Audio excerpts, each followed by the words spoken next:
Yo empiezo coqueteando en realidad con medicina. El que no lee vive una vida. Y no se firma la paz, no se firma la paz con enemigos, se firma la paz con enemigos. Periodista, académico, pero ante todo escritor, autor de numerosos libros, algunos le han permitido reconocimientos nacionales e internacionales. Laúd 90.4 FM Estéreo presenta una edición especial de su programa Facetas, una entrevista con el escritor bogotano Mario Mendoza.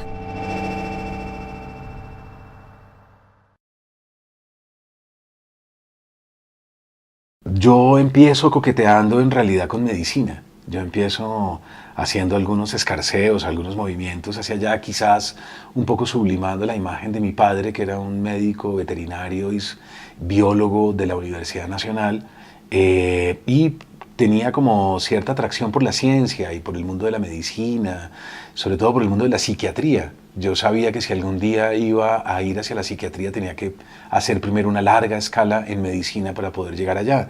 Entonces empiezo coqueteando con esa profesión, pero tuve un profesor de literatura extraordinario en el colegio, Eduardo Jaramillo, un individuo que luego, cuando él muere, varios de los periódicos nacionales le dieron su página principal de cultura, un gran crítico, un gran ensayista, un gran académico, director de lo que fue los colombianistas norteamericanos, que es una especie como de congregación de académicos de las universidades norteamericanas que estudian la literatura latinoamericana y colombiana en particular.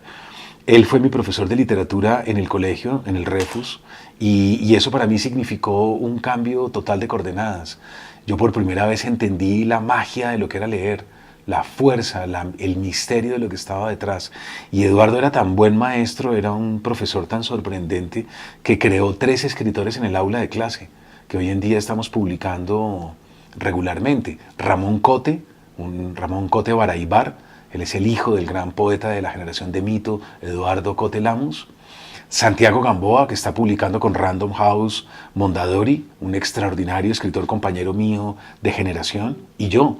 Los 3 estábamos en el mismo salón y los 3 fuimos discípulos de Eduardo. Yo no creo que en la literatura colombiana exista un caso parecido de 3 escritores formados en la misma aula de clase. Yo creo que sin lugar a dudas Eduardo fue para mí un antes y un después.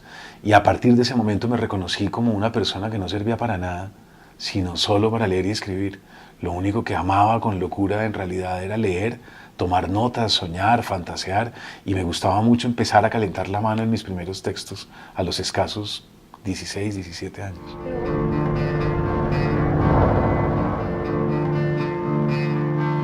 Había un episodio anterior, era una peritonitis gangrenosa. Alguna vez en una conferencia charlando estábamos con Laura Restrepo y yo comenté eso, cómo me había hecho lector, y ella se volteó y me dijo: no puedo creerlo, no conozco a nadie que haya sufrido esta enfermedad como yo, y resulta que Laura también, yo no tenía ni idea, y a Laura Restrepo le pasó exactamente lo mismo. Y es una enfermedad de la que sobrevive creo que casi nadie, y se muere todo el mundo. A mí me desahuciaron en una junta médica, y me salvé milagrosamente. Yo pasé 7 meses en el hospital. En esos 7 meses fue que me hice lector. Yo pedí siempre que me llevaran un libro, y la clínica cambió la enfermedad, cambió todo. Y cuando yo salí 7 meses después, yo llevaba en el morral mis primeros libros, mis primeros textos, y era de alguna manera mi primera biblioteca. Cuando regresé al colegio ya era otro, ya nunca más volvería a ser el mismo.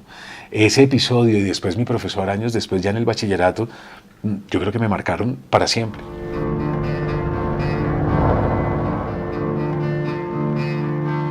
Yo creo que después de la Nouveau Roman Français de los años 60, vinieron una serie de experimentaciones con el lenguaje en la literatura latinoamericana.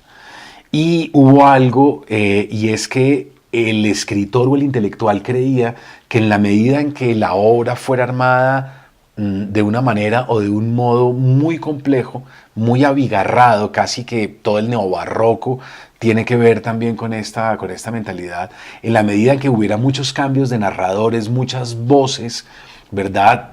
Construyendo polifonías, y en la medida en que hubiera un alejamiento con el lector del común, existía entonces un valor estético. Es decir, yo me creía más inteligente, mejor escritor, en la medida en que fuera menos comprendido por el público vulgar, ¿verdad? A mí me pareció eso muy grave. Desde que estaba en la universidad leyendo como estudiante de filosofía y letras, me pareció sumamente grave. Y me pareció grave porque creó una sensación con los lectores de alejamiento y de alguna manera de desdén y de desprecio. Cuando yo era profesor de literatura me di cuenta que también había muchos profesores que seguían esa línea. Es decir, en la medida en que yo entro a un salón de clase y soy incomprendido y hablo de manera muy complicada y cito términos que nadie entiende y que nadie comprende, yo soy muy inteligente, ¿verdad? Y yo me di cuenta que eso era una farsa, yo me di cuenta que eso era mentira, que en realidad una persona muy inteligente y muy brillante comunica cosas trascendentes de un modo sencillo y fácil, y que la inteligencia está en eso precisamente. Entonces dije, claro, se trata de dictar una clase de literatura fácil para mis estudiantes, sin complicarles los términos, sin hacerlos sentir brutos, ignorantes, incompetentes, sin digamos, de alguna manera humillarlos u ofenderlos con mi bagaje y mi cultura, que por supuesto era muy superior, ¿verdad? Porque uno es el profesor y ellos escasamente tienen 17, 18 años, sino se trataba de lo contrario, de dictar una clase lúdica, inteligente, sagaz y perspicaz, con un lenguaje muy simple para ellos y transmitirles cosas trascendentes de ese modo. Luego me di cuenta que como narrador me interesaba lo mismo. Luego dije, a mí como narrador me interesa rescatar algo, el placer de la lectura. Cuando uno lee escritores tan abigarrados, tan complicados, ¿verdad? Se sabe que está leyendo textos muy inteligentes, sin lugar a duda, pero no disfruta, no goza. No quiere uno avanzar para saber qué va a pasar después, no está atrapado en la historia, ¿verdad? Está uno leyendo con la inteligencia, pero no con el placer. Y yo dije, a mí esto no me interesa. A mí me interesa hacer una literatura muy potente, una literatura fuerte, una literatura que descienda a la América Latina profunda, pero me interesa rescatar el placer de la lectura. Yo sí quiero que los lectores la pasen bien, ¿verdad? Que en algún momento, que a los 20 minutos de estar leyendo digan, carajo, ¿esto para dónde va? ¿Qué es esto? Yo quiero saber, estoy atrapado en esta historia, este personaje me fascina, ¿no? Y me esforcé mucho en ello y sigo esforzándome mucho.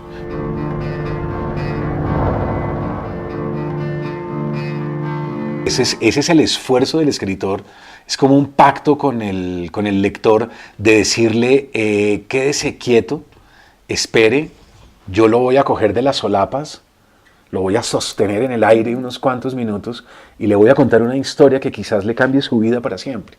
No, es como un pacto de decirle, espere, no se vaya a trabajar, no se vaya a comer, no se vaya a dormir. Espéreme un segundo que yo le sigo contando esto, porque su vida no va a ser la misma después de esto. Y ese pacto, esa alianza que se crea, esa complicidad con el lector, es algo que yo disfruto mucho y yo me esfuerzo en eso. Porque a mí como lector me gusta que me atrapen. A mí como lector, digamos, aprecio, valoro mucho comprar un libro que no es barato tampoco, ¿verdad? Y llegar a mi casa y sentir que valió la pena esa inversión y que el escritor misteriosamente, mediante unos embrujos, mediante su encantamiento y su talento, me condujo a unos parajes, a unas historias y a unos lugares increíbles y que llego en la última página, desciendo del embrujo y quedo maravillado, fascinado y de alguna manera también descubro que soy otro, que no soy el mismo de antes de leer el libro. En eso es un esfuerzo muy como significativo por parte de ciertos autores y yo estoy ahí. Claro, a veces hay que suprimir, quitar, depurar y corregir cuando uno dice, creo que aquí estoy demasiado, digamos, sinuoso y retorcido, ¿verdad? Y quizás el lector acá se pierda, se extravíe, se vaya, se despiste y esa no es la idea, ¿no? García Márquez decía que él lo único que tenía para atrapar al lector era el ritmo, ¿no? Es decir, puntos y comas, punto seguido, punto aparte, coma, coma, coma, taca, taca, taca, taca, taca, taca, taca. Son como ritmos de tambores antiguos, primitivos, y corcheas y semicorcheas. Entonces es como si el autor tuviera la posibilidad de generar esa fascinación musical en quien está escuchando la historia. Y él decía que el ritmo era muy importante. Y fíjate bien que uno no olvida el ritmo de García Márquez nunca. Uno escucha una página y hay una serie como de circunvalaciones, paráfrasis, paráfrasis, paráfrasis, hasta que llega el punto aparte, ¿no? Aquella mañana con el coronel Aureliano Buendía, salió a conocer el hielo, tarará, tarará, tarará, tarará, ¡pa! Cae el punto aparte y ya está uno suspendido y atrapado en el tipo.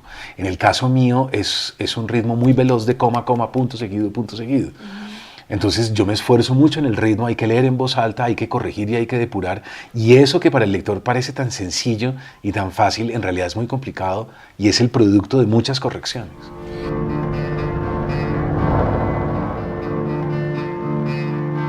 Alguna vez leí una noticia de unos presos en Estados Unidos que los tenían en la zona de aislamiento.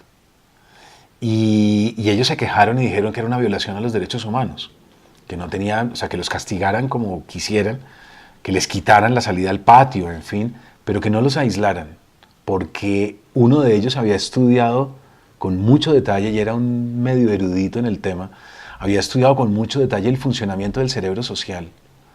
Y él decía, el cerebro humano está diseñado para compartir, está diseñado para estar con los demás, con los otros.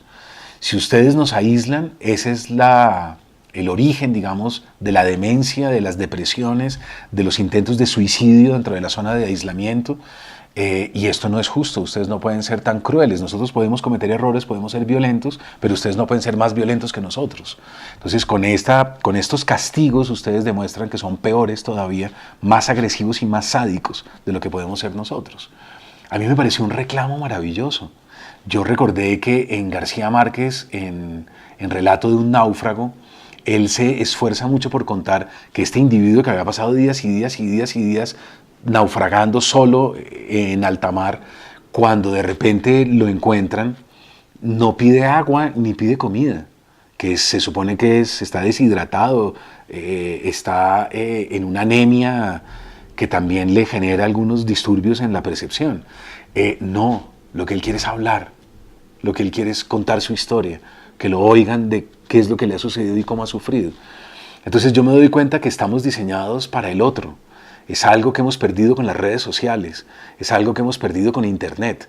Internet genera, por un lado, la ilusión de la comunicación, pero en realidad los grandes teóricos están dando en el blanco cuando dicen que presenta reversibilidades en el sistema. Es decir, a mayores autopistas de información, menos nos comunicamos. A mayores posibilidades de Skype, plataformas virtuales, correos electrónicos y demás, en realidad la sensación es de mayor aislamiento, mayor soledad y mayor marginación. Entonces nadie nos prepara cuando entramos a las redes 10, 11, 12 años, nadie nos prepara cuando nos da un celular, nadie nos prepara cuando tenemos un portátil, cuando tenemos un PC, nadie nos dice ten cuidado, ojo, esto te puede generar incluso una patología. Esto te puede enfermar hasta el punto en que te vas a aislar. Entonces yo creo que yo alcanzo a pertenecer a una generación anterior a la realidad virtual que entendíamos la importancia de la otredad, la importancia de la alteridad. Éramos buenos amigos de nuestros amigos y buenos amigos de nuestras amigas, ¿verdad? También éramos buenas parejas, en el sentido en que éramos muy cómplices, en el sentido en que conocimos lo que era vagabundear por una cafetería, ir a tomar pan con Coca-Cola en un parque, caminar con la mujer que a uno le gustaba y estar con ella toda una tarde, enamorado, feliz, dichoso. Y yo creo que eso hoy en día es cada vez más difícil. Hoy en día encontrarse, abrazarse, incluso en el plano sexual, estamos entrando ya en unas generaciones que prefieren el sexo virtual al sexo real. Japón es uno de los casos. Y hay, por ejemplo, patologías tan graves como la de los hikikomoris. Hikikomoris son individuos que decidieron quedarse ya en el mundo virtual para siempre. Japón tiene más de 1 millón de hikikomoris. Y ya hay por todo el planeta, ya América Latina, Estados Unidos, etc. Es decir, jóvenes de 15, 16 años que deciden no volver a salir a la calle nunca más. No volver al colegio ni a la universidad. Y quedarse jugando, estar en los videojuegos, estar chateando, estar en el mundo de la realidad virtual o en Second Life. Eso me parece que es triste y que es grave. Luego las novelas mías de alguna manera rescatan la importancia del otro. la importancia de que no soy nadie sin los demás, de ojo, cuidado, hay una trampa dentro del capitalismo, la trampa del capitalismo es el triunfo, el éxito, y esa trampa al final uno está completamente solo. Entonces puede tener el éxito, pero si el éxito es eso, es mejor no tenerlo. Michael Jackson, el rey del pop, al final dormía como un indigente en la cocina tirado con una cobija y no había nadie con quien hablar.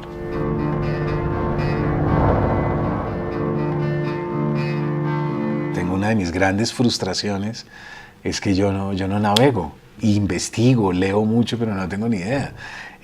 Tengo amigos que sí navegan y que alguna vez estuve con ellos y aprendí cosas con ellos, pero mi primer libro en realidad se llama La travesía del vidente. La travesía del vidente es como un homenaje que yo le rindo a aquellos autores que me enseñaron a escribir o que me lanzaron a la imaginación literaria, mejor dicho. Y ellos fueron todos los escritores de aventuras del siglo XIX. Conrad, por ejemplo, que era capitán incluso de un navío. Y les rendí homenaje en ese primer libro. Yo incluso me fui de Bogotá, me fui a vivir a Cartagena y viví en un hotel de hippies, de mochileros hippies, que todavía existe, que se llama el Hotel Bellavista.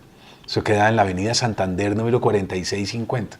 Nunca lo olvidé porque fue mi domicilio durante un año. Y yo llegué al fondo de ese hotel con mi máquina de escribir manual y ahí me instalé, era un sitio más o menos económico donde uno podía vivir modestamente y me quedé un año. Y en ese año escribí ese primer libro con el que luego ganaría un Premio Nacional de Literatura. Y siempre me quedó la nostalgia, la increíble como tristeza de no haber sido un narrador de aventuras. Y hasta ahora he venido a recuperar eso escribiendo una saga juvenil. Yo ya estoy bien avanzado, sí, ya llevo varios volúmenes, van 3, pero yo he escrito 8. Y estoy feliz, estoy dichoso, y es enseñarles a los muchachos que hay una diferencia entre el que lee y el que no lee. El que no lee vive una vida, la suya, la que le corresponde, y se queda atrapado en esa vida. El que lee vive muchas vidas. Viaja, conoce otros países, otras religiones, otros sexos. Y yo creo que esa transversalidad del lector es su enorme poder. Y eso es lo que me gusta resaltar en los libros. Pero para La melancolía de los feos, investigué mucho, leí mucho. Pero cuando voy a navegar, en realidad no soy tan bueno.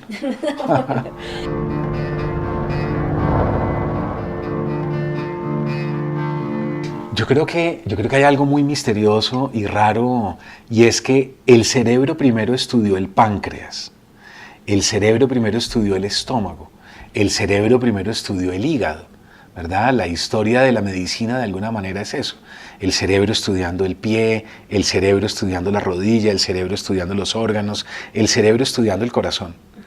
Al final al cerebro le queda una cosa por estudiar, él mismo. Entonces es el cerebro estudiándose a sí mismo. Y eso es todo el mundo de la neurología y todo el mundo de la psiquiatría. Pero es todavía más complejo porque es el cerebro estudiando la mente. O sea, en el cerebro hay otra cantidad de conexiones y de juegos misteriosos y raros. Entonces es la rama más desconocida de toda la medicina, justamente porque somos nosotros estudiándonos a nosotros mismos mentalmente, el cerebro estudiando la mente. Y ahí estamos muy atrasados, ahí no tenemos ni idea cómo funciona.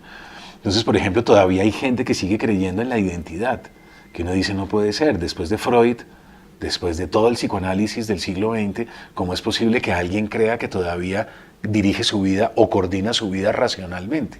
¿Verdad? Uno no dirige su vida, la vida es dirigida por el inconsciente, y el inconsciente son una serie de emociones, frustraciones, zonas secretas, todo el dolor que te causaron cuando eres niño o niña, todo lo que hizo papá y mamá, todas aquellas cosas que no pudimos verbalizar o que nunca pudimos o no quisimos decir o que ocultamos de manera casi que vergonzosa en el fondo de nosotros mismos, eso es lo que dirige nuestra vida.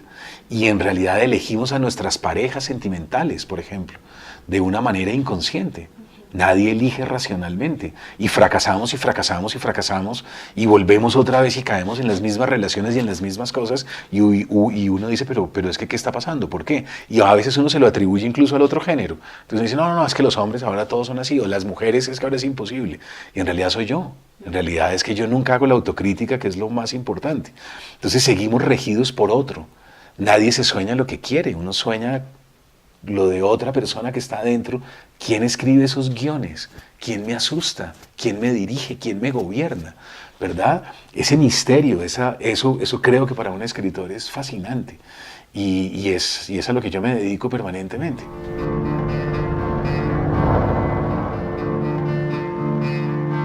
Bueno, yo había leído Aura de Carlos Fuentes, una pieza maestra de la literatura latinoamericana del año 1962, publicada en ese año, y claro, todo el eje de Aura es el aquelarre medieval, lo que se llamó la noche de Walpurgis o el Shabbat medieval. Y, y ahí hay algo muy raro, y es que investigando sobre ese ritual medieval, yo terminé en realidad en Dr. Jekyll y Mr. Hyde y terminé en otro autor que es Edgar Allan Poe. Escritores todos en donde la dualidad interior es muy importante. El ritual se basa fundamentalmente en la dualidad sexual, lo que se llaman íncubos y súcubos en la tradición hechiceresca. Y de pronto un compañero mío que tomaba una clase conmigo se me acercó a pedirme una bibliografía y él estaba escribiendo sobre Dr. Jekyll y Mr. Hyde de Stevenson, esa era su tesis de grado. Y empezamos a compartir bibliografía. Ahora volvemos a citar a Eduardo Jaramillo, mi profesor de literatura del colegio. Él era mi director de tesis de pregrado en la universidad. Eduardo estaba ya en ese momento en Estados Unidos y me enviaba una bibliografía que en Colombia no se conseguía. Entonces él me dijo, necesito la bibliografía que tú tienes, por favor. Y ese fue el origen como de unos encuentros a lo largo del segundo semestre del año 86, hasta que él finalmente asesina en la Alhambra primero, en la 116, luego va a la 52 con séptima, asesina a su madre y a 7 personas en el edificio, y ya en las horas de la noche entra al restaurante y mata a 20 personas dentro del restaurante. En ese periplo de muerte va a la universidad y pregunta por mí y no me encuentra. Y dice, necesito hablar con Mendoza, me urge hablar con él. Claro, a partir de ese momento yo siento que la ciudad se fractura, yo siento que Bogotá entra como en una bifurcación, y esa bifurcación nos lanza a lo que es hoy el mundo contemporáneo. Nosotros no teníamos ese tipo de asesino, nuestra violencia es una violencia política. Eso significa que estamos muy familiarizados con los crímenes de paramilitares, guerrilleros y narcotraficantes fundamentalmente. Pero asesinos cultos, refinados, eruditos, que hablan 2 y 3 idiomas, que quieren ser artistas o escritores, en realidad esa no es nuestra violencia, eso es muy del mundo anglosajón. Entonces yo me di cuenta que se abría una puerta hacia un mundo muy raro y misterioso, que era el mundo que iba a surgir a partir de ese año. Y fíjate bien que eso se llaman hoy en día spree killers, asesinos relámpago, que no son serial killers, no son asesinos seriales, son asesinos que estallan en un solo día. Y los psiquiatras hoy en día están empezando a detectar que eso tiene que ver con un entorno muy maligno, perverso y dañino. Luego, no basta con señalar y decir ese es un psicópata, ese está loco. No, todos tenemos que ver un poco con esos crímenes. Hemos creado un entorno malsano y dañino. Y eso es lo que ha pasado a partir de entonces. Fíjate bien que toda la cantidad de crímenes en Estados Unidos, los crímenes de Virginia Tech, la matanza de Columbine, hasta los crímenes de James Holmes, cuando entra en Aurora, Colorado y asesina en el estreno de Batman. Y ahí continuamos y seguramente seguiremos. Es increíble, pero uno de los precursores de esa manera de entrar a matar o de concebir el entorno es Campo Elías en Bogotá en el año 86. ¿Y usted cree que lo iba a matar a usted? Nunca sabremos. Yo creo que eso siempre se quedará como en hipótesis. Yo creo que él le dio miedo después de las 2 primeras víctimas, las de la 116. Yo creo que él tuvo mucho miedo. Yo creo que él sintió que la bestia estaba suelta, el animal se había salido de la jaula y de alguna manera era su tesis de grado, Mr. Hyde. Es como si un personaje de una novela hubiera tomado posesión de un lector. Sí. Yo creo que la única persona con la que había hablado era conmigo y creo que me buscó un poco con temor. ¿Usted qué sintió ese día? No, yo no me enteré ahí, yo me enteré al día siguiente. Yo estaba en pensiones estudiantiles, yo me había ido de mi casa muy joven, yo vivía en cuartos de alquiler y en ese momento yo vivía en la calle Novena número 324. Esa casa existe todavía, eso queda frente al Café de Rosita, es la última calle de la Candelaria. Esa era mi casa y yo vivía en un cuartico miserable al fondo de esa pensión estudiantil y yo me enteré por los noticieros internacionales y nacionales que abrieron con la noticia. Y no lo podía creer. Y no podía creerlo, claro. Y ahí yo creo que como narrador sufrí un shock y supe que estaba condenado a contar la historia, que siempre hay alguien, un testigo que queda para contar la historia. Para mí los cronistas, yo compré toda la prensa el día siguiente, no tenía dinero, pero no me acuerdo cómo reuní la plata, y compré periódicos y compré todas las revistas y me leí todo lo que los cronistas de la época dijeron al respecto, pero claro, la única persona que tenía las claves, el único que conocía al asesino detrás de bambalinas, entre los camerinos, era yo. Y yo estaba condenado a escribir esa historia, no había otra persona para hacerlo.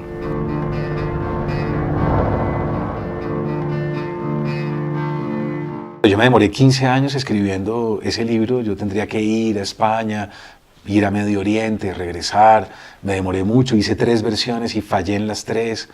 Cometí errores, no tenía la experiencia, no conocía los trucos del oficio, nada, y nunca quedé satisfecho hasta que finalmente logré escribirla. Y luego, claro, luego entró Andy con la película que a mí me parece una obra maestra.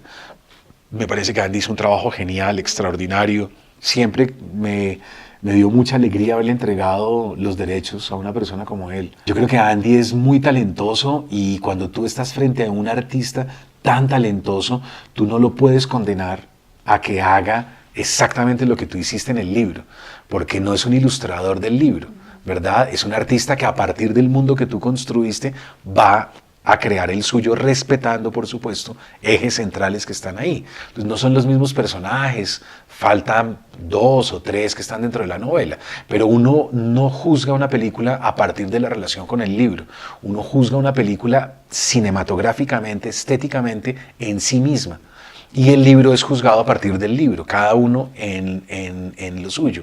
Y yo creo que cinematográficamente la película es impecable, ganó el Festival de Cine de Montecarlo, ganó como mejor actor protagónico Damián Alcázar, ganó una mención en San Sebastián, ganó una cantidad de festivales y yo creo que es porque es una obra impecable. Sí.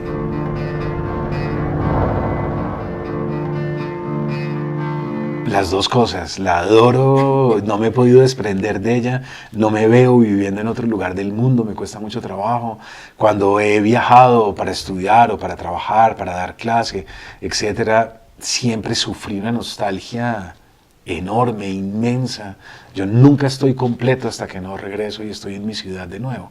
Pero en el último tiempo yo creo que como todos los bogotanos he sufrido el castigo de las malas administraciones, he sufrido la violencia de una ciudad que creo que ya nos hiere a todos de mala manera, he sufrido el tráfico, he sufrido los robos que nos han hecho, las malas inversiones, ¿verdad? Hemos elegido de manera incorrecta a unos dirigentes mañosos, tramposos, mentirosos, y yo como todos los bogotanos, aún amando la ciudad como la amo, creo que sueño también con irme algún día de ella, ¿verdad? Sueño con el campo, sueño con la playa, sueño con un río, sueño con la paz que nunca tenemos los bogotanos cuando estamos aquí adentro en el vértigo y en una relación tan febril y a veces tan patológica y dañina, pero no me puedo desprender, sí, es como un amante de la que no me logro ir, de la que no logro partir nunca.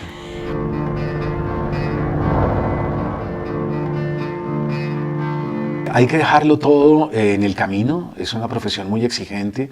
Yo me di cuenta, por ejemplo, rápidamente que yo no podía hacer una familia, porque yo no podía llegar a una casa a decir, bueno, me voy a encerrar 2 años a hacer una novela, aquí todo el mundo come lentejas y todo el mundo come frijoles, y de malas, con arroz y ya. Sería egoísta en ese ¿verdad? sentido. Claro, hay unos colegios, hay una ternura con unos niños que hay que respetar, hay una alimentación, hay unas obligaciones mínimas.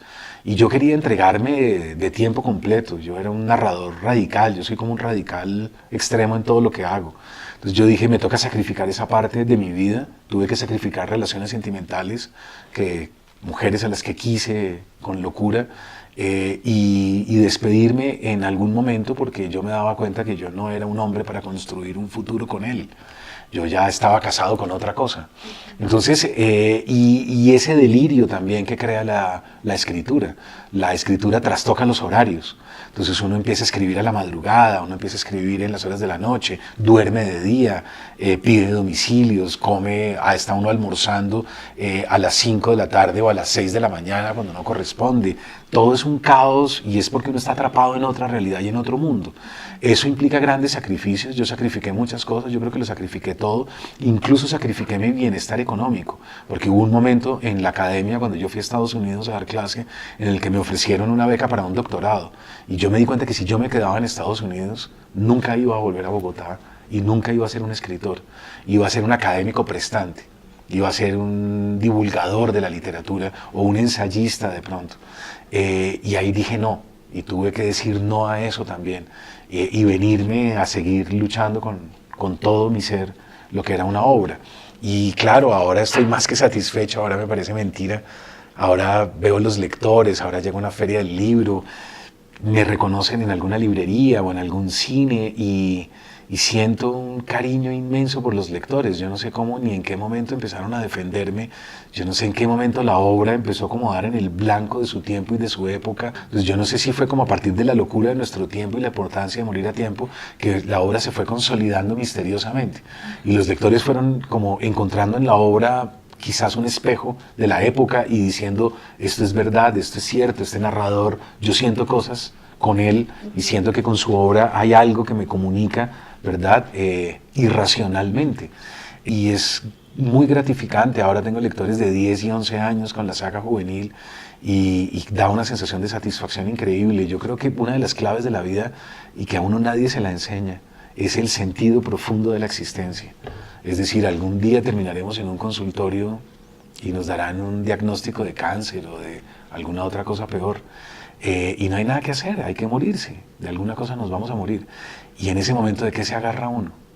¿Cómo se agarra uno de su dinero, de su fama o de su plata? Eso no significa nada, absolutamente nada. Uno ni siquiera se puede agarrar de sus hijos, porque sus hijos no son de uno. Son ellos mismos con sus vidas apartes e independientes. Entonces, ¿de qué se agarra uno para ir a la muerte? O sea, ¿cómo hay una educación para ir a morir? Nadie nos enseña eso, por eso nos descompone cuando alguien cercano o nosotros mismos tendremos que morir. Yo creo que uno se agarra del sentido profundo que ha tenido su vida, de la honda, digamos, visión que uno le ha podido otorgar a su existencia, del relieve. Y eso es lo fundamental. Yo le diría a una persona joven, no se preocupe por el éxito, por el triunfo, por el dinero, por los ascensos, no se preocupe por nada. Preocúpese por tener una vida íntima muy fuerte, por tener un sentido muy profundo y comprometido con lo que usted hace. Y ya, yo creo que esa es la clave de todo.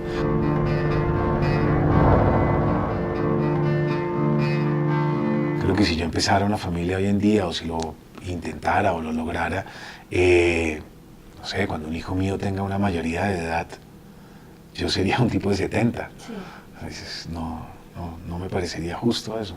Entonces yo creo que no, yo creo que ya fueron decisiones que se tomaron. Yo creo que hay que pagarle el precio de todas las decisiones y sea la que sea, en absoluto, para nada. Yo creo que no puedo ser más feliz porque lo mío, lo fundamental era la obra. Yo era un artista entregado por completo a una obra que tenía que hacer. Lo que me hubiera amargado hubiera sido lo contrario, no hacer la obra. Eso sí me hubiera destruido moralmente.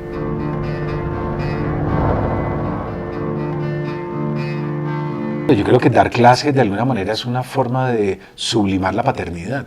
Yo creo que uno con sus estudiantes yo al menos cuando dicté clase fui muy paternal, era estricto también, era disciplinado, exigente, pero también era muy amoroso, procuraba ser muy comprensivo con ellos.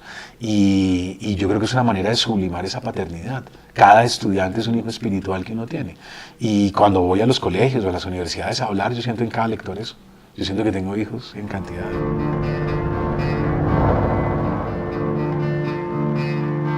A mí me gustaba mucho, lo disfrutaba mucho. ¿Y no lo pienso volver a hacer? No, yo creo que ya no tengo tiempo, ya tengo unas obligaciones con la obra muy fuertes, giras, ferias del libro, festivales de literatura, encuentros en casas de la lectura, bibliotecas públicas. Yo me muevo mucho porque me interesa sobre todo fomentar la lectura en un país como Colombia que tiene una tasa tan bajita, 1.6, 1.9 per cápita al año.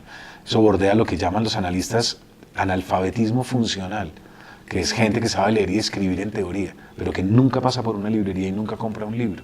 Entonces invertimos mucho dinero en juerga, en fiesta, en alcohol, en trivialidades o en banalidades, marcas de celulares, marcas de zapatos.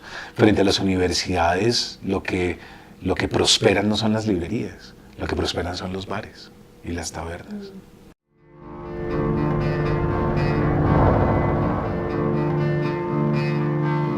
Yo terminé en la Fundación Ortega y Gasset. Eso fue el año 87. En ese momento el director de la fundación era Mario Pauletti. Y yo terminé mis estudios, eran unos pocos meses, yo tenía una beca con el Instituto de Cooperación Iberoamericana. Y cuando yo me acerco a decirle a él que no tengo tiquete de regreso para Colombia, yo tenía solo el tiquete de ida, y que no tengo cómo volverme y que tengo que conseguir un empleo o algo, él me dice: ¿cómo se te ocurrió decirme hasta ahora? Me dijo: yo lo único que puedo conseguirte, voy a intentarlo, espérate a ver, es algo por fuera.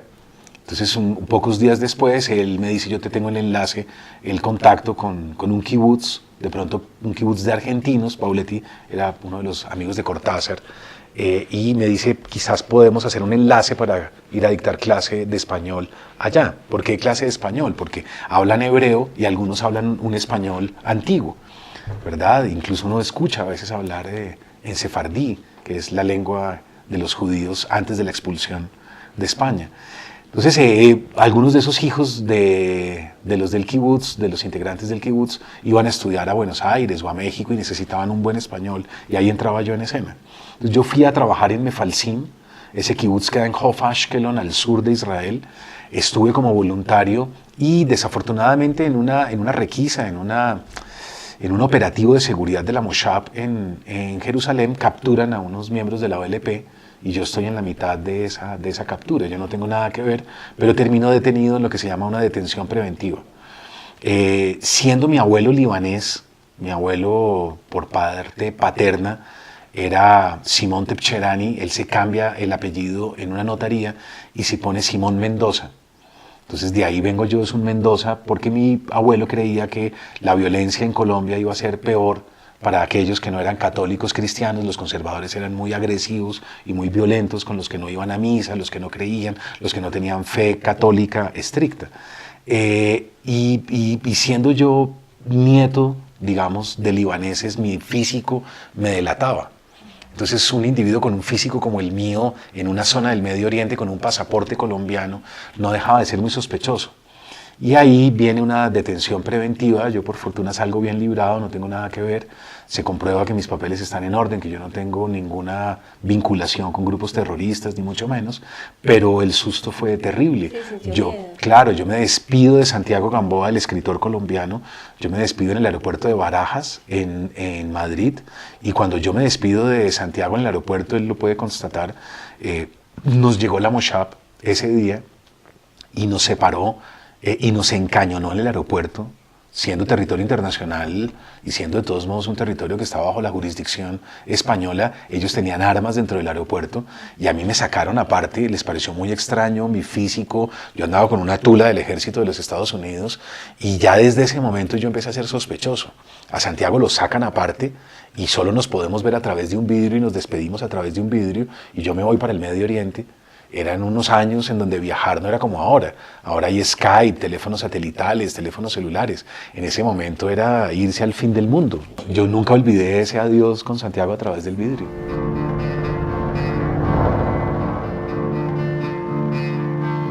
No, ese fue mi golpe más fuerte, indudablemente. Entre todos los que he recibido, ese fue el peor de todos. Entonces, el año 2003, yo no alcanzo a disfrutar el premio, que es en el 2002, cuando gano con Satanás. Es la primera vez en muchos años que a mí me sale algo bien, en donde yo me convierto como en un escritor con mayúscula, profesional, reconocido, etc. Hasta ese momento todos mis libros eran leídos por mis ex estudiantes y por gente de humanidades y no más. Y yo no alcanzo a disfrutar ese premio cuando mi padre fallece de cáncer de médula ósea en el 2003, y era mi gran ayuda, mi gran bastión. Yo no había tenido nada más en mi vida sino él. A él le consultaba todo, él era el que me había pagado la universidad, él era el que me había aconsejado.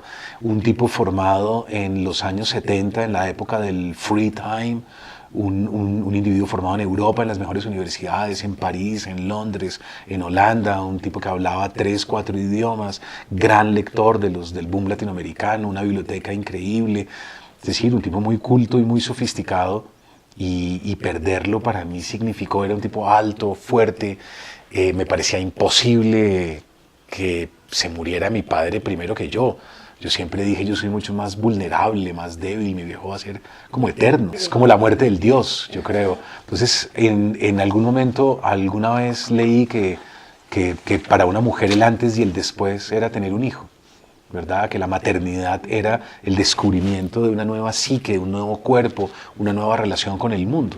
Y que en psicología se suele decir que en los hombres es la muerte del padre.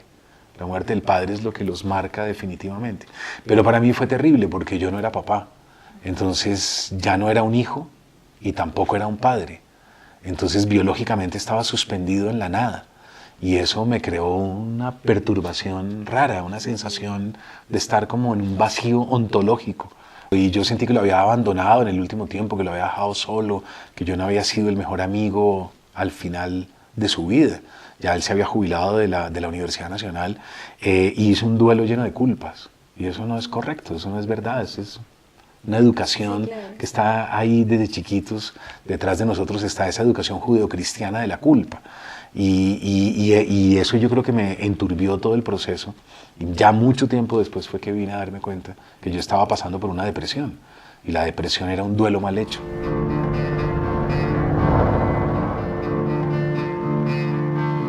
No, yo creo que eso es muy difícil. Yo creo que nadie cree en un artista joven apostarle a ojo cerrado.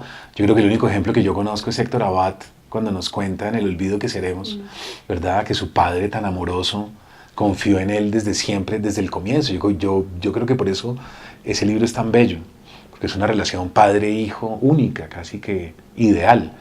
Pero no, claro que no, yo creo que no. Mis padres, para mi mamá fue terrible, fue la razón por la cual me fui de casa muy joven, para no desilusionar más. Yo creo que eso fue dándose con el paso del tiempo. Yo creo que ni siquiera cuando estaba en la universidad y empecé a publicar mis primeros textos, yo creo que tampoco. Yo creo que eso fue ya muy tardío y yo creo que eso llegó con el premio, yo creo que eso llegó con Satanás. Y cuando llegó el premio yo tenía 38 años. Yo ya llevaba 18 años trabajando. En ese año yo empecé a ser columnista del periódico El Tiempo. A mí me invitó Enrique Santos a una columna los sábados. Mi columna se llamaba La ciudad y el mundo, que era un homenaje a Eduardo Salamea Borda, el escritor de 4 años a bordo de mí mismo. Y mi padre alcanzó a leer mis primeras columnas en el periódico El Tiempo. Entonces dijo, no puede ser, columnista del Tiempo, ganador de un premio en Barcelona. Yo creo que para él también fue una sorpresa.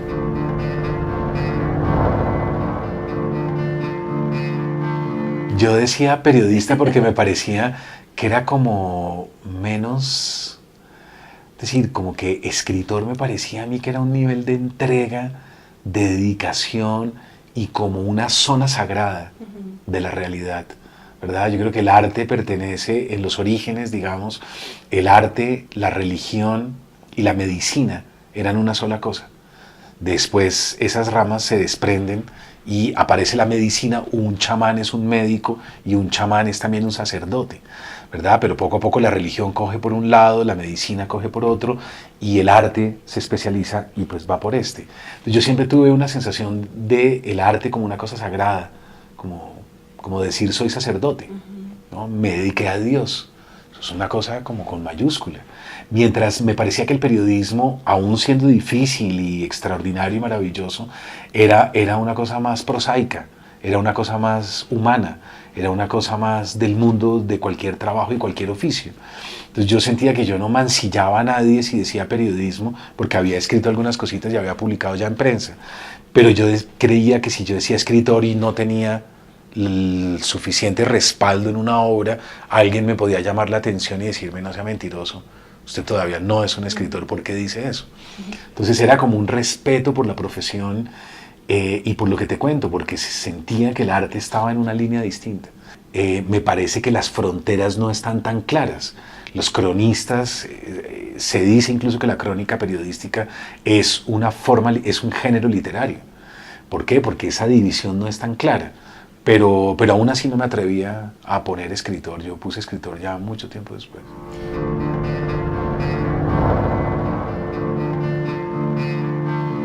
Yo quedé con una sensación con Paranormal Colombia, quedé con una sensación de muchos datos, mucha investigación que había quedado por fuera del libro. En el libro hay 10 protagonistas, 10 entrevistas, 10 reportajes de zonas misteriosas de lo real y de la realidad colombiana específicamente. Pero para eso yo investigué mucho y siento que esas investigaciones valdría la pena ahora publicarlas y estoy como, no sería una segunda parte de Paranormal Colombia porque no es así. Son textos muy distintos, no son crónicas, no son reportajes y salgo del país a otra serie de experiencias de mucha gente. Pero me gustaría escribir un libro en esa línea por una razón, por lo que te decía ahora, off the record, por fuera de micrófonos, y es que siento que hemos estado atrapados en el realismo y en la guerra mucho tiempo. Siento que todo el tiempo tenemos que hablar de la realidad colombiana y de lo que nos ha sucedido y nos ha pasado. Y yo creo que podemos empezar a pensar y a crear otras formas, ¿verdad? Yo creo que podemos ingresar en la literatura fantástica, podemos ingresar en la ciencia ficción, en el cómic, en las historietas. Me encantaría que existieran seriados colombianos. Yo creo que estamos todos agotados de unos seriados y siempre pegados al hiperrealismo, ¿verdad? Yo creo que ¿por qué no somos capaces de crear seriados fantásticos, increíbles, viajes, alucinaciones? ¿Por qué no somos capaces de crear una televisión en otro orden muy distinto del que hemos creado? Entonces, ese libro se llama Revelaciones y estoy trabajando en él este año fuertemente.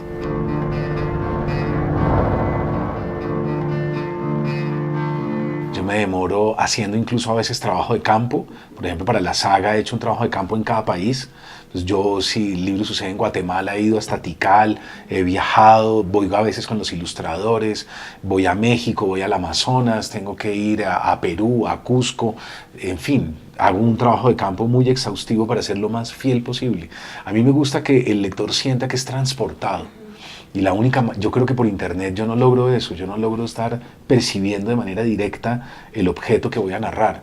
Entonces yo estoy muy cerca y luego procuro transportar al lector, que el lector vea, sienta, palpe, huela el lugar del cual le estoy hablando o vea los personajes y los escuche de manera muy clara y muy diáfana. Y es una forma de concebir la escritura. Hay gente que trabaja distinto, pero a mí sí, yo no puedo si no es de esa manera.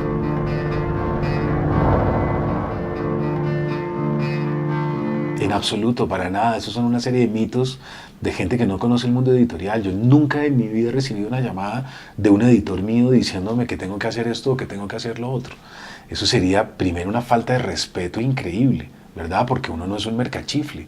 O sea, yo no estoy pensando qué tiene éxito o qué no. Por eso me disgustan tanto las críticas a veces de ciertos medios de comunicación cuando creen que yo soy un escritor comercial porque me he propuesto ser comercial, ¿verdad? Eso es inocuo.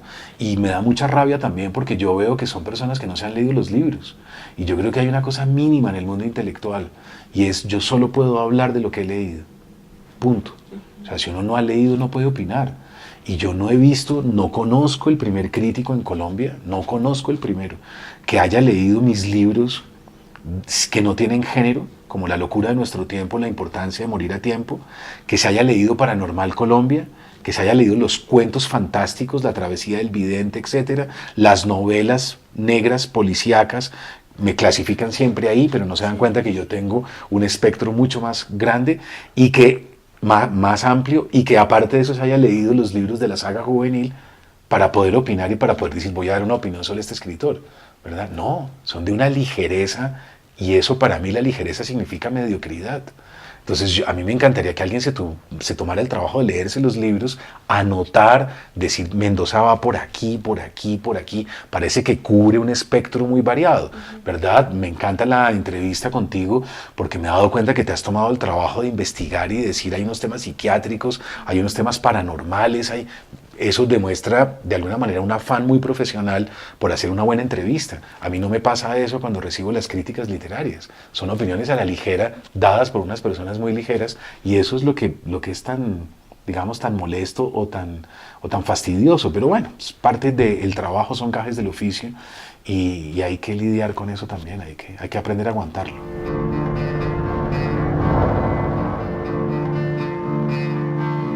Una comida. La pasta.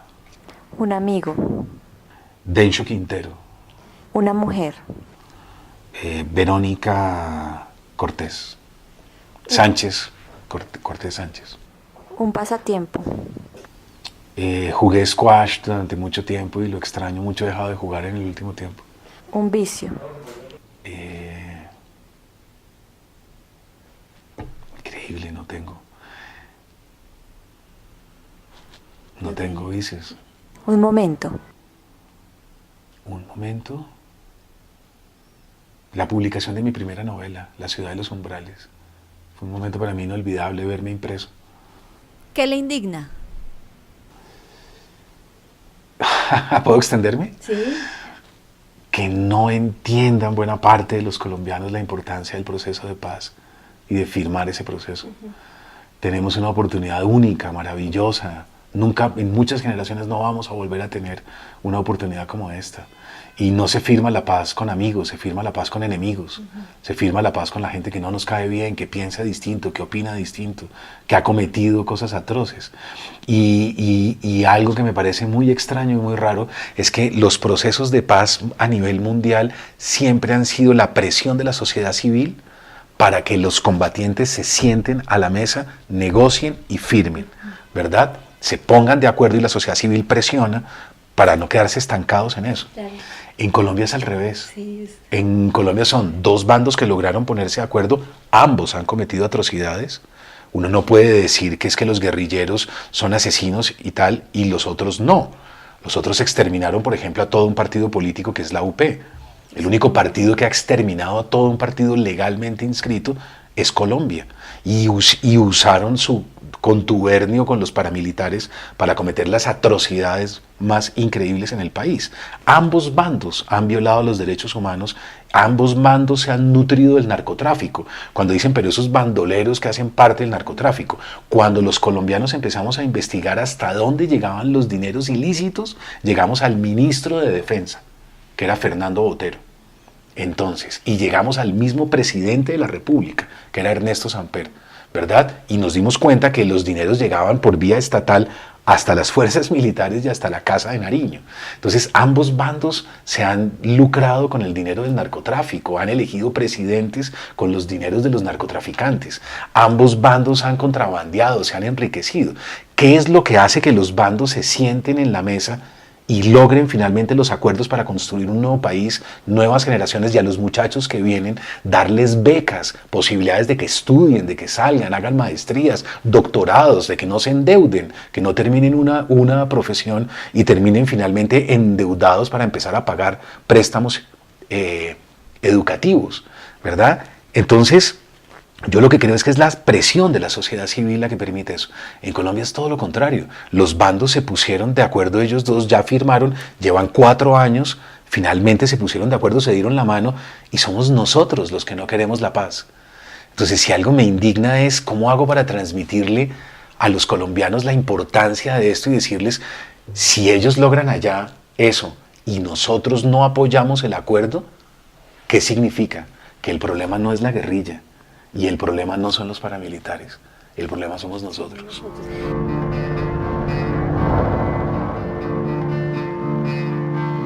Yo creo que sí somos capaces, yo creo que podemos. Los colombianos hemos matado de todas las formas posibles. Corte de corbata, corte de franela. Hemos picado, hemos regresado en bolsas plásticas, hemos tirado los cadáveres a los ríos en las bolsas, hemos construido hornos crematorios entre Antioquia y Córdoba para desaparecer cuerpos e incluso para meter gente viva y torturarla viva para que suelte la lengua y diga, ¿verdad? Y cante, digamos, información importante. No podemos matarnos ya de más maneras, no podemos inventarnos otras formas de secuestro. Hemos secuestrado de todas las formas, pero no hemos escrito la página de la inteligencia y la página de la creatividad. Los colombianos aún no hemos demostrado eso, de qué somos capaces creativamente. Nuestro talento, nuestra fuerza. Yo creo que nosotros, si algo extrañé yo cuando viajé y cuando viví por fuera, era que me parecían los estudiantes colombianos mucho más talentosos. Me parecían más brillantes que mis estudiantes cuando estaba por fuera en Estados Unidos o donde fuera. Me parecían más curiosos, me parecían ágiles, rápidos, cineclubes, se inventan, están al día, discuten, charlan, políticamente son súper interesantes. Y yo creo que está pendiente de eso. Y somos capaces, yo creo que sí podemos escribir esa página. Yo creo que yo lucho todo el tiempo por eso, voy a los colegios, hablo de mis libros, incito a la lectura una y otra vez, buscando que seamos capaces de construir ese nuevo país. Y yo creo que sí, yo creo que si lo logramos nos podemos morir felices. Yo no creo que los colombianos de verdad estemos condenados a eso, me parece imposible. Somos capaces de crear nuevos imaginarios. Y esos imaginarios están muy ligados a la creatividad, a los posgrados, a los doctorados, a las maestrías. Hay gente talentosísima en el mundo de la fotografía, en el mundo del cine, pero no tienen patrocinio. No hay financiación, no hay cómo ir a estudiar con los mejores o en las mejores universidades. Si sacamos el presupuesto del Ministerio de Guerra, del Ministerio de Defensa, y lo pasamos a educación y cultura, vamos a tener para poder pagarles todo eso. ¿Cómo no vamos a ser capaces de eso? No hay un ejemplo en el mundo, uno, de un país que haya salido del subdesarrollo comprando armas y tanques. ¿Cuál? ¿Dónde? Que me citen un ejemplo y yo digo, bueno, listo, compremos armas, sigámonos matando y buenísimo. No. La única forma de salir es educación y cultura. Ese es el caso de Singapur, ese es el caso de Corea del Sur, ese es el caso de la India. Todos los países que han pegado ese salto lo han pegado a punta de patrimonio inmaterial, es decir, a punta de inteligencia. Y lo otro que me disgusta profundamente es que yo pondría en ese voto, donde yo hubiera hecho el plebiscito, yo hubiera puesto algo, y es, si usted vota por la guerra, váyase a la guerra. Usted, y mande a sus hijos a la guerra.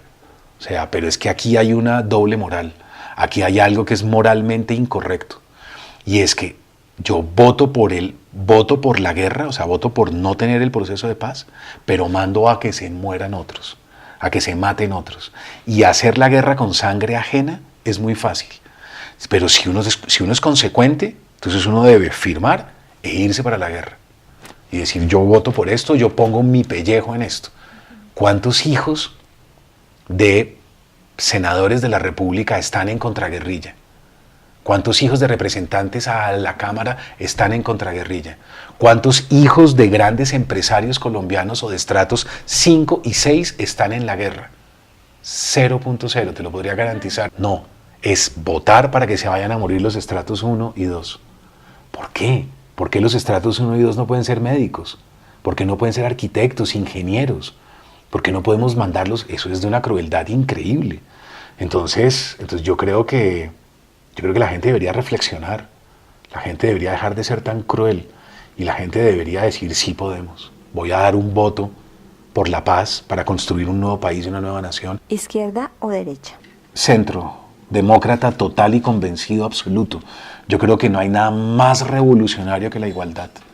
O sea, la democracia es todos somos iguales y yo no puedo entender nada más revolucionario que eso. Todos somos iguales, imagínate, ¿qué hay más revolucionario que eso? ¿Un escritor?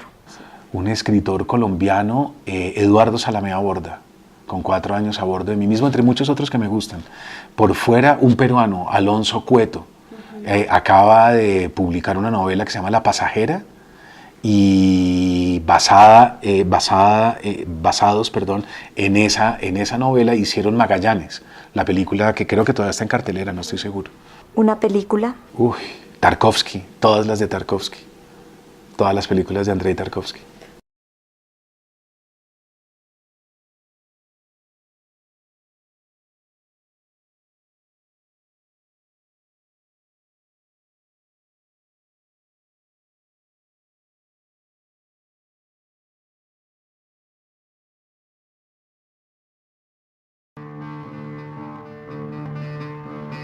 Yo empiezo coqueteando en realidad con medicina. El que no lee vive una vida. Y no se firma la paz, se firma la paz con enemigos. Periodista, académico, pero ante todo escritor, autor de numerosos libros, algunos le han permitido reconocimientos nacionales e internacionales. Laud 90.4 FM Estéreo presenta una edición especial de su programa Facetas, una entrevista con el escritor bogotano Mario Mendoza.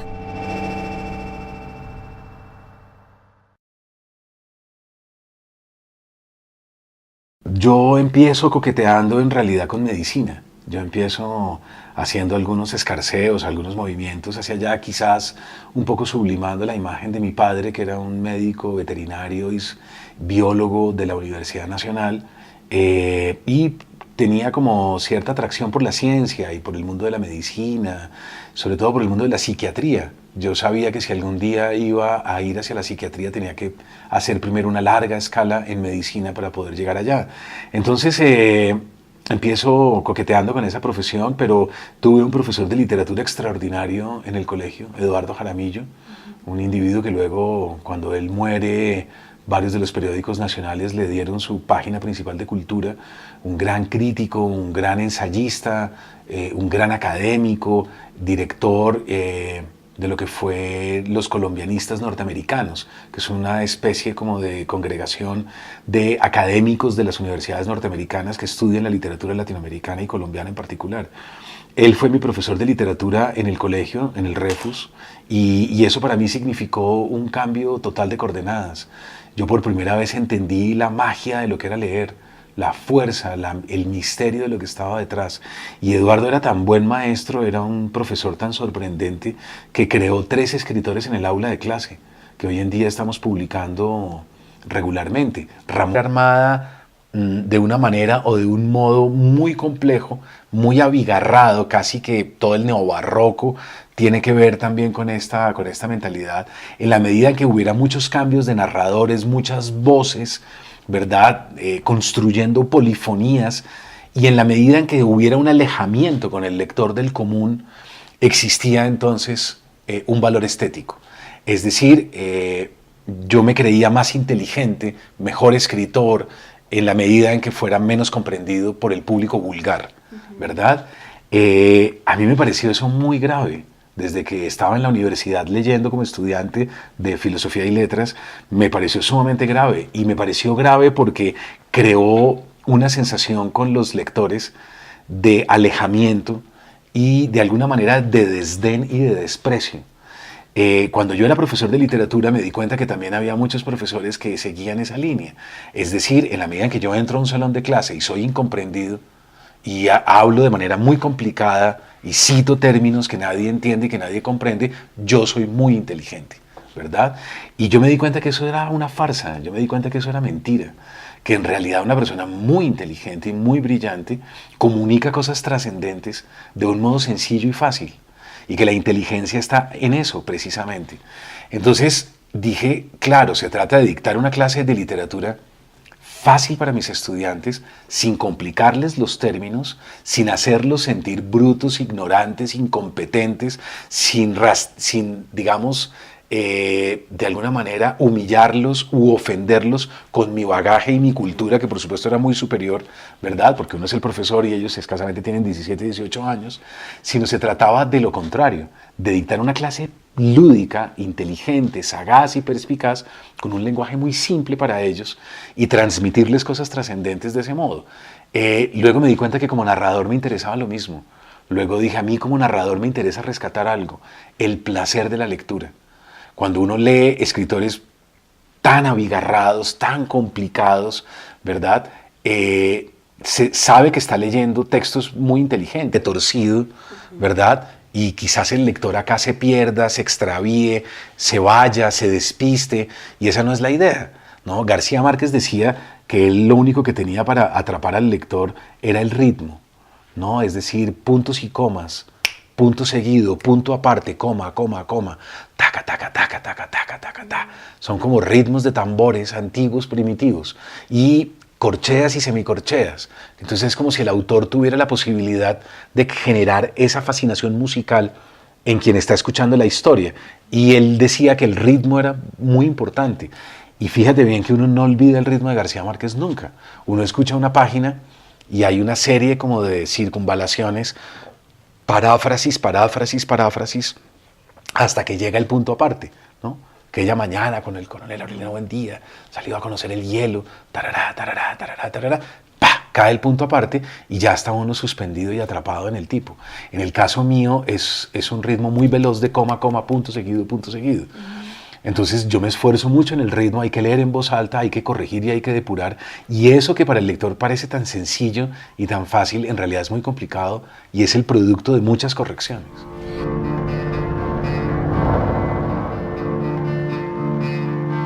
Alguna vez leí una noticia de unos presos en Estados Unidos que los tenían en la zona de aislamiento. Y ellos se quejaron y dijeron que era una violación a los derechos humanos, que no tenían, o sea, que los castigaran como quisieran, que les quitaran la salida al patio, en fin, pero que no los aislaran, porque uno de ellos había estudiado con mucho detalle, y era un medio erudito en el tema, había estudiado con mucho detalle el funcionamiento del cerebro social.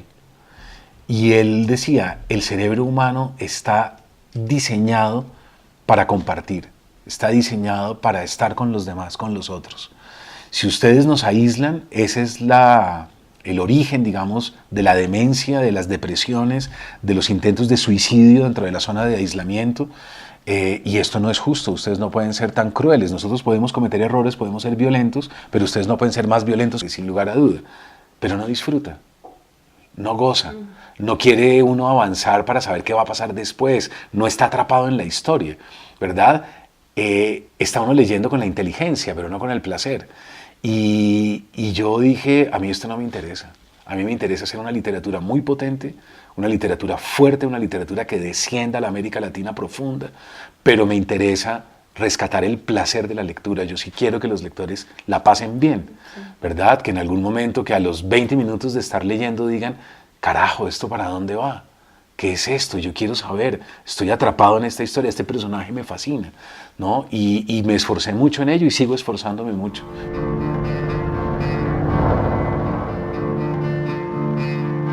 Ese es el esfuerzo del escritor, es como un pacto con el lector de decirle, quédese quieto, espere, yo lo voy a coger de las solapas, lo voy a sostener en el aire unos cuantos minutos y le voy a contar una historia que quizás le cambie su vida para siempre. No, es como un pacto de decirle, espere, no se vaya a trabajar, no se vaya a comer, no se vaya a dormir. Espéreme un segundo que yo le sigo contando esto, porque su vida no va a ser la misma después de esto. Y ese pacto, esa alianza que se crea, esa complicidad con el lector, es algo que yo disfruto mucho y yo me esfuerzo en eso. Porque a mí como lector me gusta que me atrapen. A mí como lector, digamos, aprecio, valoro mucho comprar un libro que no es barato tampoco, ¿verdad? Y llegar a mi casa y sentir que valió la pena esa inversión y que el escritor misteriosamente, mediante unos embrujos, mediante su encantamiento y su talento, me condujo a unos parajes, a unas historias y a unos lugares increíbles y que llego en la última página, desciendo del embrujo y quedo maravillado, fascinado y de alguna manera también descubro que soy otro, que no soy el mismo de antes de leer el libro. En eso es un esfuerzo muy como significativo por parte de ciertos autores y yo estoy ahí. Claro, a veces hay que suprimir, quitar, depurar y corregir cuando uno dice, creo que aquí estoy demasiado, digamos, sinuoso y Ramón Cote Baraybar, él es el hijo del gran poeta de la generación de mito, Eduardo Cote Lamus. Santiago Gamboa, que está publicando con Random House Mondadori, un extraordinario escritor compañero mío de generación, y yo. Los tres estábamos en el mismo salón y los tres fuimos discípulos de Eduardo. Yo no creo que en la literatura colombiana exista un caso parecido de tres escritores formados en la misma aula de clase. Yo creo que sin lugar a dudas Eduardo fue para mí un antes y un después. Y a partir de ese momento me reconocí como una persona que no servía para nada, sino solo para leer y escribir. Lo único que amaba con locura en realidad era leer, tomar notas, soñar, fantasear, y me gustaba mucho empezar a calentar la mano en mis primeros textos a los escasos 16, 17 años.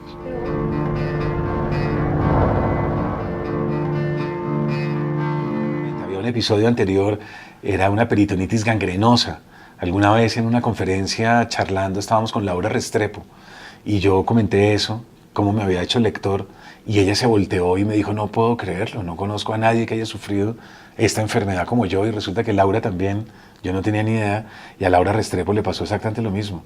Y es una enfermedad de la que sobrevive creo que casi nadie, y se muere todo el mundo. A mí me desahuciaron en una junta médica, Y me salvé milagrosamente. Yo pasé 7 meses en el hospital. En esos 7 meses fue que me hice lector. Yo pedí siempre que me llevaran un libro y la clínica cambió, cambió la enfermedad, cambió todo.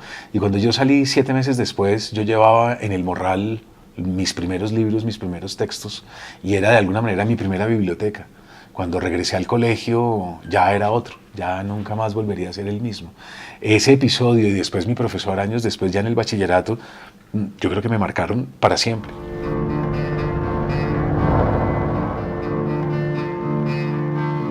Yo creo que después de la Nouveau Roman francés de los años 60, vinieron una serie de experimentaciones con el lenguaje en la literatura latinoamericana. Y hubo algo, y es que el escritor o el intelectual creía que en la medida en que la obra fuera